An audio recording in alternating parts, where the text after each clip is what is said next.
अच्छा, वैसे बड़ी ज़बरदस्त परफॉर्मेंस थी पाकिस्तान ने ओलंपिक्स में, बरताए हैरत में डाल दिया पूरी दुनिया को।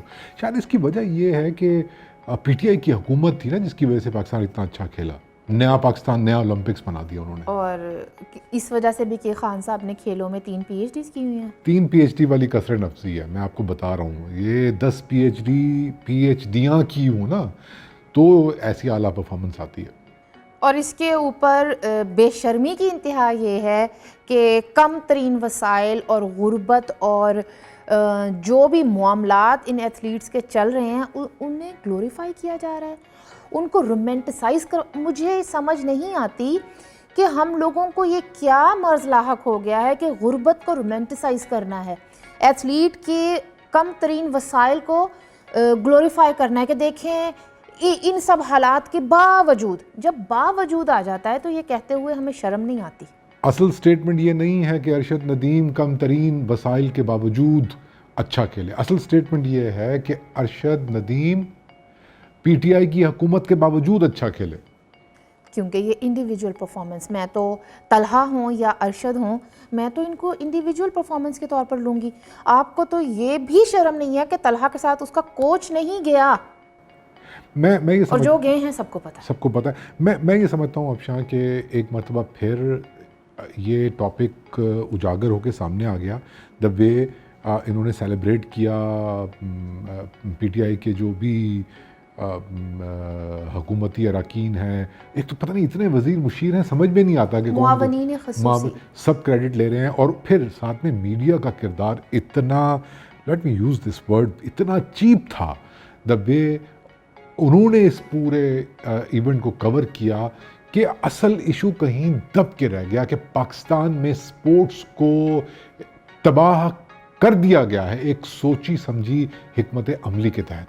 जिस तरह से हमारे पाकिस्तानी मीडिया ने परसों अरशद नदीम के घर पर एक धावा बोला हुआ था, उनकी वालिदा के पल पल की खबर लाइव चलाई जा रही थी, वो दुआ मांग रही हैं, वो अपने बेटे के लिए जो भी एक माँ हमारे यहाँ करती हैं वो सब चल रहा था और वो दिखाया जा रहा था। और कैमरे इस तरह से सेट किए गए थे कि उस एथलीट के घर की जो एक मुश्किल हालात हैं, इकोनॉमिक कंडीशन है, वो भी आया हो और उसको रोमेंटिसाइज करवाया जा रहा था। मीडिया की बात करना तो इसलिए फजूल है कि ये पिट्ठू मीडिया है, जिसकी अपनी कोई कमिटमेंट, को नज़रिया तो है नहीं। जो कहा जाता है वो बोला जाता है। आप ये देखेंगे स्पोर्ट्स को जिस तरीके से हाईजैक किया गया एक ख़ास नैरेटिव के लिए, वो जिंगोइज़म हो, वो नेशनलिज्म हो, एक ख़ास बिलीफ पैटर्न हो, जो है वो उसमें डाल के उसका ताल्लुक वास्ता ग्राउंड रियलिटी से काट दिया गया और इसको भी जंगी जुनून में तब्दील कर दिया गया, ख़ास तौर पे क्रिकेट को।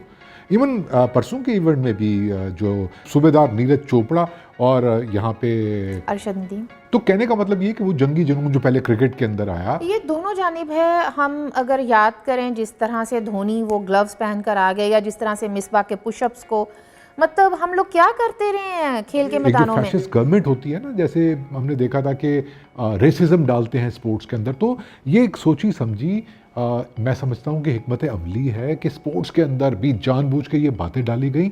और बड़े बड़े उम्मीदवार आ जाते हैं क्रेडिट लेने के लिए कि वर्ल्ड कप जीते, और वर्ल्ड कप जीतने का क्रेडिट क्रिकेट का फलाने ने दुआ कराई थी इसलिए। तो ये तबाही की बुनियादी वजह है पाकिस्तान में स्पोर्ट्स की कि हम ये समझ ही नहीं पा रहे। बहुत ही अफसोसनाक मैं कहूँगा कि सूरत हाल है। और इस सूरत हाल में इस पर खान साहब ने कहा है कि चूंकि मुल्क के हालात इतने ख़राब थे, मेरी तवज्जो स्पोर्ट्स की जानिब गई नहीं, मैं दूसरे मामलात, इसीलिए अरशद नदीम यहाँ तक नहीं, मैं दूसरे मामलात है बेड़ा तारदा रहा है, होने मैं स्पोर्ट्स वाल तवज्जो देनी है। हाँ, तो अच्छा, ये भी एक बात दुरुस्त है, लेकिन मैं फिर कहूँगा कि हमें अगर स्पोर्ट्स को तहजीब सिखाने के लिए, फ़िज़िकल फ़िटनेस को मेंटेन रखने के लिए, एक अच्छी सेहतमंदाना लाइफस्टाइल को प्रमोट करने के लिए अगर हमें स्पोर्ट्स की ज़रूरत है, जो कि होती है, हर सोसाइटी को होती है, 22 करोड़ का मुल्क है, उसमें बहुत सारे जो यंग लोग हैं वो स्पोर्ट्स में नाम बनवाना चाहते हैं अपना। आप बात कर रही थी इंडिया की चालाकी की, मैं एक एग्जांपल ये दूंगा कि वो ठीक है, वहाँ पे भी जिंगोइज्म है बहुत, लेकिन आप देखें कि वहाँ पर पैसा भी इन्वेस्ट किया जाता है प्लेयर्स के अंदर।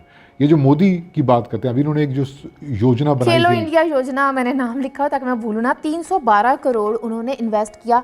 और मोदी तो वो है ना जिसको यहाँ पर चाय वाला कहकर हकारत से बात की जाती है। ਉਹ ਵਿਚਾਰੇ ਨੇ ਤਾਂ ਖਰੇ ਮੈਟ੍ਰਿਕ ਵੀ ਨਹੀਂ ਕੀਤਾ ਹੋਇਆ ਖੇਲਾਂ ਦੇ ਵਿੱਚ।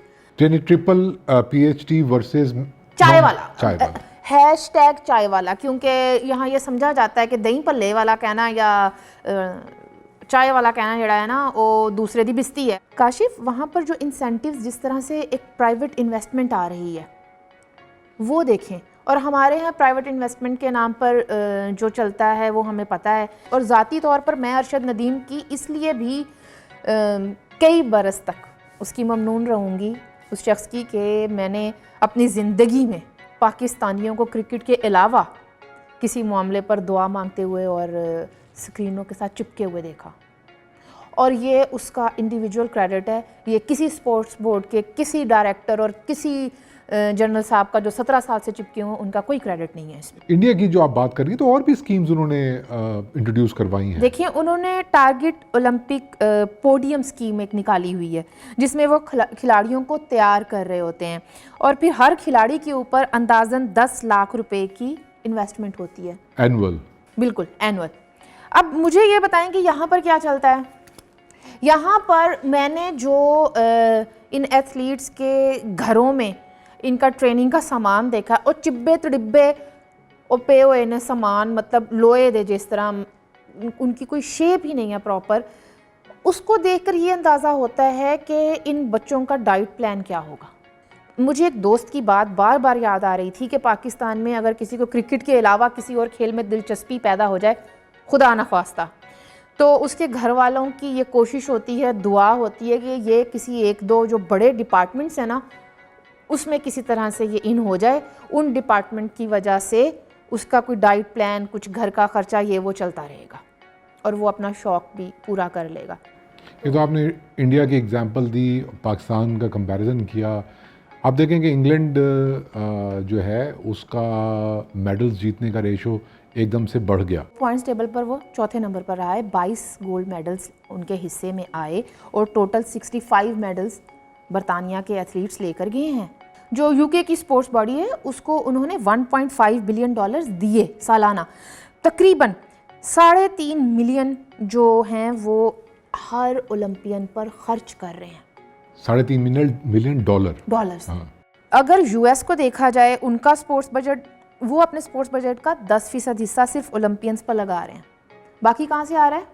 प्राइवेट इन्वेस्टमेंट से। बल्कि मैंने तो ये भी पढ़ा कि उनके जो प्लेयर्स हैं उन्होंने अपने फंड्स डोनेशन के लिए ना वो क्रिएट किए हुए हैं। नहीं, यहाँ पर तो जो आप डोनेशन की बात कर रहे हैं ना, इत्थे ते बस फिर वो हस्पताल ही बन सकता है या खल्लां जड़ियाँ होंदियां ने ना कुर्बानी दियां, वो ही हो सकती हैं। बहुत सिंपल से कर दिया आपने कि ये सारा जो रिजल्ट है वो फैसिलिटीज़ का है, इन्वेस्टमेंट का है, प्लेयर्स को रिस्पेक्ट देने का है, उनकी केयर करने का है। तो ये जो मेडल्स हैं ये हवा से नहीं तोड़े जाते। सिंगापुर में जो एथलीट गोल्ड मेडल लेकर आएगा उसके लिए उन्होंने तकरीबन $7,37,000 का इनाम रखा हुआ है।